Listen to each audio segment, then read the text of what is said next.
लो जी संगत का हुक्म होया भी गुरदास मान जी ने बुलाना है। नहीं जी रोक लो, फतेह ही बुला दो।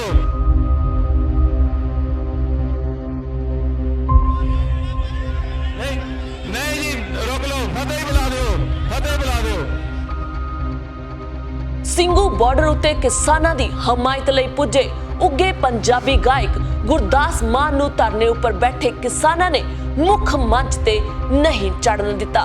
ਕਿਰਤੀ ਕਿਸਾਨ ਯੂਨੀਅਨ ਦੇ ਯੂਥ ਵਿੰਗ ਦੇ ਆਗੂ ਭੁਪਿੰਦਰ ਸਿੰਘ ਤਲਵੰਡੀ ਨੇ ਦੱਸਿਆ ਕਿ ਗੁਰਦਾਸ ਮਾਨ ਸਿੰਘੂ ਬਾਰਡਰ ਉੱਤੇ ਪੁੱਜਾ ਤੇ ਧਰਨੇ ਵਿੱਚ ਕਿਸਾਨਾਂ ਨਾਲ ਬੈਠ ਗਿਆ, ਪਰ ਲੋਕਾਂ ਨੇ ਰੌਲਾ ਪਾ ਕੇ ਉਹਨਾਂ ਨੂੰ ਮੰਚ ਉੱਪਰ ਚੜ੍ਹਨ ਤੋਂ ਰੋਕ ਦਿੱਤਾ।